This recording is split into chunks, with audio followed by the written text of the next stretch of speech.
வீட்டில் எவ்வளோ ரெசிபி சமைச்சாலும் சரி, அது உடனே நம்ம அடுத்த பாத்திரத்துக்கு மாற்றி வச்சுட்டு அந்த பாத்திரத்தில் எடுத்து போட்டு விளக்கி வச்சாதான் வீட்டை கொஞ்சம் பார்க்கறதுக்கு கொஞ்சம் நீட்டாக இருக்கும்.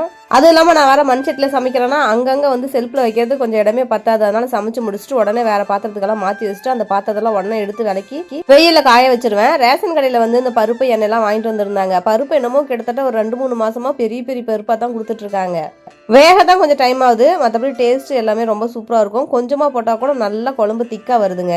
அப்புறம் இந்த ரேஷன் எண்ணெயெல்லாம் நான் வேஸ்ட் பண்ணுறதே இல்லை. எப்பயுமே ரேஷன் எண்ணெய் நான் வீட்டெல்லாம் யூஸ் பண்ணுவேன். யாரெல்லாம் ரேஷன் எண்ணெய் யூஸ் பண்ணுவீங்க, யாரெல்லாம் யூஸ் பண்ணுறது இல்லைன்னு சொல்லிட்டு கமெண்ட் பண்ணுங்க. அப்புறம் இந்த ரேஷன் எண்ணெயை நல்லா சூடு பண்ணி இந்த மாதிரி புளி கொஞ்சம் போட்டு நல்லா சூடு பண்ணதுக்கப்புறம் ஒரு பாத்திரத்தில் மாற்றி எடுத்து வச்சிட்டோம் அப்படின்னா அந்த கட்டி கட்டாமல் டால்டா மாதிரி இல்லாமல் ஆயில் மாதிரியே இருக்கும்.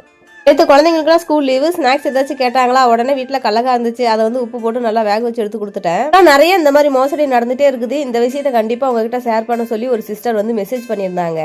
இன்ஸ்டாகிராமில் நிறைய ஃபேக் ஐடி யூஸ் பண்ணி அதில் வந்து லிங்க்லாம் ஷேர் பண்ணி அதில் வந்து ட்ரெஸ் இந்த மாதிரிலாம் பர்ச்சேஸ் பண்ணுற மாதிரி லிங்க் அனுப்பியிருக்காங்க. உங்கள் ஐடி வந்து ஒரிஜினல் ஐடியா ஃபேக் ஐடியான்னு செக் பண்ணல, ஃபோன் நம்பர் இருக்கா இல்லையா அந்த மாதிரி எதுவுமே செக் பண்ணாமல் ஸ்ட்ரைட்டாக லிங்க்ல போய் அவங்களுக்கும் அவங்க ஃப்ரெண்டுக்கும் சேர்த்து வந்து சாரீ ட்ரெஸ் இந்த மாதிரி 2000 ரூபாய் போல் வந்து புக் பண்ணியிருக்காங்க.